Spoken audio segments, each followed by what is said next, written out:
the shot in the final minute that I think it made it a 3-point game. You're laughing. Was that you improvising, or was that called out of the timeout? It was actually for me to drive, but I seen the player was sagging off, and there was a man behind him because number 10 had 4 fouls. And I just went with my nature and just shot it. So. Just talk a little bit more about your first half and whether or not you were frustrated. It looked like Dedrick was frustrated.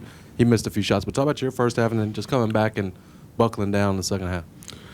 In the first half, we was kind of trying to adjust to how they was playing, but I knew that was too aggressive, that we was always going to have a chance to score against them because they was playing too aggressive and we was too big. But we just weren't getting the fouls, and when we needed them, like when we got fouled, it's something that, that just to sum it up, in the first half, we just weren't taking our time. When they was bumping us, we weren't just gathering ourselves. We was just quick, the jitters of the first half. But the second half, we kind of just picked them apart and just, went to what we knew and just kept going to the goal because they couldn't stop it. And we let them hang around too long, but they're a great ball team, though. Ricky, you don't win tonight without the bench support you got. Can you talk about the boost that KJ and TB gave the team? It's something that we expect them to do, to come off the bench with a lot of fire.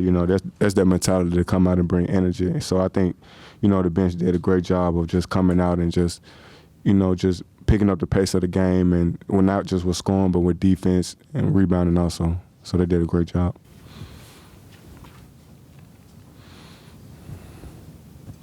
What did Josh tell you guys in the locker room afterwards? Seemed like you were in there for a little while.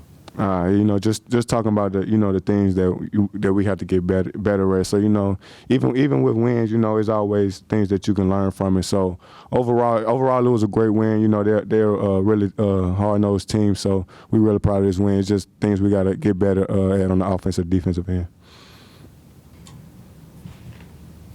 I would imagine one of the things he talked to you about was the turnovers. And not only was it 19, but it seemed like a lot of the passes, the entry passes to Shaq or to Dedrick were telegraphed. They're just kind of lobbed up there and they were knocking them away. I mean, how can you get better as far as protecting the basketball?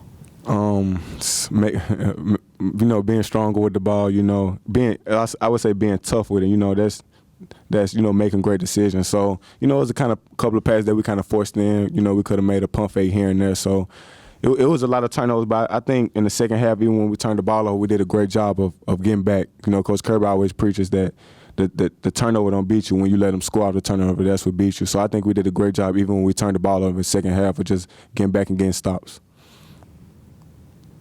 KJ, can you hear your mom in the stands during the game like we all can? Yeah. Can you hear her when you're on the floor? And did you hear her tonight? That's just go with playing basketball. She been yelling since I was 5. You gonna point out that one voice even with, man, I don't care how many people in the stands. You hear that since you've been growing up. I've heard that for 19 years. Anybody else? Can you give us your thoughts on Friday? It's Ole Miss. It's an SEC team. It's a neighborhood rival. It's just a game. At the end of the day, it's just a game. We're going to prepare for them like we prepare for everybody else. We don't look at them. We played the best team, Oklahoma, top 10. So how we going to prepare for them? We just come the same way we prepare for each other game and just bring the energy. We know the crowd going to be in there today. That's something he preached about. We knew the crowd was going to be there against Southern, but we made it loud because it was a close game. But we know the crowd going to be there in Oklahoma, against Ole Miss, so we just going to be prepared to play. We just hope they ready to play. We haven't even thought about Ole Miss till we probably think about them tomorrow. So like he said, it's a regular game. We don't look at them no different than we look at anybody else. We coming out the same way we come out every game. We ready.